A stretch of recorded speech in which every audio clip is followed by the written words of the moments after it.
Halo, welcome back to my channel Sejadah Biru bersama lagi Diru. Kali ini gue pengen bikin video tentang pendapat pribadi ya, pendapat pribadi. Jadi gue kasih judul All About Vicky Naki. Kenapa gue bikin judul seperti itu? Karena gue ngelihat perkembangan sekarang itu orang-orang netizen tuh pada berfokus pada Dayana ya.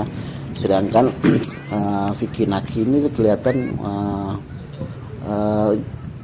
stuck ya, jalan di tempat ya untuk konten-kontennya gitu ya. Jadi orang terfokus kepada Dayana. Ini terbukti sama followernya Dayana yang lebih tinggi dari followernya Naki di Instagram ya.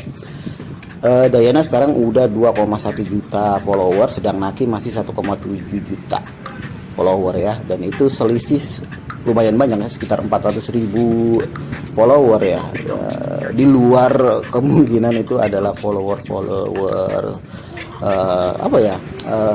bajakan ya, maksudnya multiple account lah gitu ya, seperti tetangganya Dayana, emaknya Dayana, terus itu tukang cucinya Dayana gitu kan. Jadi ya itu karena orang Indonesia lah, banyak seperti itu. Jadi ya, tapi saya lihat di tren YouTube, kata kunci tren YouTube itu posisi orang searching Dayana itu lebih tinggi dari orang searching Vicky Naki gitu ya. Itu sangat jauh banget saya lihat perbedaannya gitu. Jadi ini patut disayangkan. Ini cuma mengatrol Dayananya aja, cuman Vicky Nakinya jadi stuck gini gitu. Ini sebenarnya gue pengen ngomongin Vicky Naki tapi tetap berhubung sama Dayana gitu. Tapi di sini gue pengen menggali potensi Vicky Naki ya ke depannya ya. Kita nggak hanya ngomong sekarang gitu ya. Apalagi nanti Vicky Naki ini harus lebih fokus ya untuk menjalani karirnya di YouTuber ya. Bener nggak kalau misalnya suatu waktu misalnya dia ketemu Dayana dan terjadi sesuatu yang nggak mengembirakan gitu kan, dia nggak boleh gitu. Dia harus fokus sama pekerjaannya di YouTuber ya gitu ya, karena potensinya sangat tinggi loh. Terakhir saya ngelihat live-nya dia Instagram ya, ada seorang netizen bilang, "Bang, udah mulai bosen bang konten lo," dia bilang gitu kan. Dan Naki itu bereaksi biasa awalnya, tapi pas udah berapa waktu dia menampilkan seolah-olah apa yang menunjukkan kalau dia banyak bisanya gitu ya. Kayak dia langsung bisa melakukan, dia bisa nyanyi, dia bisa beatbox, dia bisa menari, itu macem-macem ya. Jadi ini patut disayangkan ya, patut disayangkan. Dan itu cuma sekilas-sekilas aja, nggak difokuskan gitu ya. Jadi Vicky Naki ini terus di akun YouTube-nya itu kan cuma Ome TV aja ya, cuma Ome TV aja. Dan itu pun keluar videonya sekitar seminggu itu 2-3 video aja, bahkan mungkin ada yang 1 video. Ini patut disayangkan karena orang-orang sekarang itu lagi nyari-nyari dia loh, nyari-nyari di informasi tentang dia, tapi dia ngumpet gitu kan, tidak memanfaatkan, memaksimalkan apa yang terjadi sekarang. Oke lah, itu bagus gitu bagi sebagian orang, tapi untuk karirnya dia kan ini kurang bagus ya. Maksud saya dimaksimalkan potensi itu untuk menambah follower yang banyak.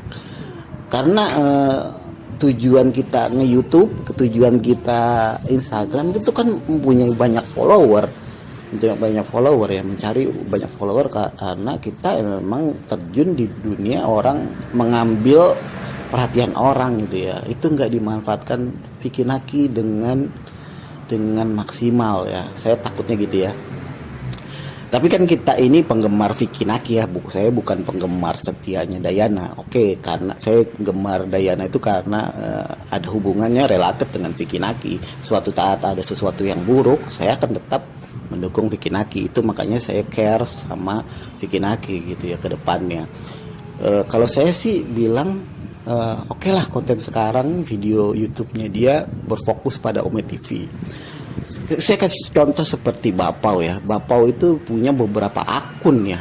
Beberapa akun, ada Paula dan Baim dan Paula, terus ada Bapau Family dan macam-macam gitu ya, beberapa akun gitu. Kenapa enggak Vicky Naki itu bikin 1 akun lagi khusus untuk vlogging gitu ya. Jadi sayang ini sekarang live Instagram kan nggak menghasilkan apa-apa. Banyak ribuan orang, sampai hampir 40.000 orang nonton live ya, dalam satu waktu itu ya. Jadi itu sayang potensi yang sangat disayangkan gitu ya. Kalau misalnya dia punya cerita seperti itu, dia upload tiap hari tentang kehidupannya dia gitu. Seperti Bapak Family lah, Bapak itu ya, nggak harus semuanya ditayangkan, tapi di luar Ome TV ada yang hal yang menarik dia bisa upload di situ. Jadi orang nggak hanya menunggu seminggu itu cuma 2 kali atau 3 kali, itu lama-lama orang bosen ya, orang bosen menanti gitu kan. Nah apa, ternyata kontennya sama aja. Tapi kalau misalnya dengan adanya Bapak Family meliput kejadian-kejadian unik di kehidupannya dia, ya dia kan YouTuber sekarang ya, itu yang dijual gitu loh. Kita nggak munafik gitu kan. Ya mudah-mudahan Vicky bisa melihat potensi itu ya ke depannya. Dan saya pikir saat ini untuk the next sultan YouTuber memang dipegang sama Vicky loh. Kalau dia bisa memaintain YouTube-nya dengan baik, apalagi sekarang udah ada manajemen Bakpao gitu kan, harusnya pandangannya lebih terbuka lagi mengenai per YouTuberan gitu kan, nggak hanya di Ome TV untuk kontennya gitu. Dan bagus banget ini untuk YouTuber pemula, termasuk YouTuber pemula.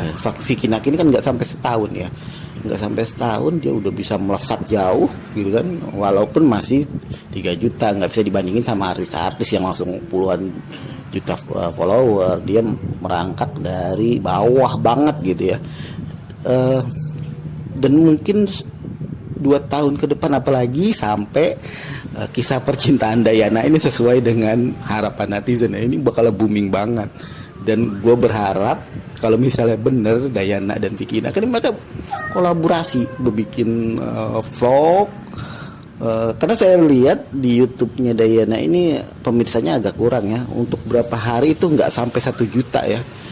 Untuk berapa hari nggak sampai 1 juta, dan ini cukup mengembirakan saya sebenarnya, karena saya kalau misalnya YouTube-nya Dayana itu rame ya, takutnya gimana ya, kenakinya itu berkurang.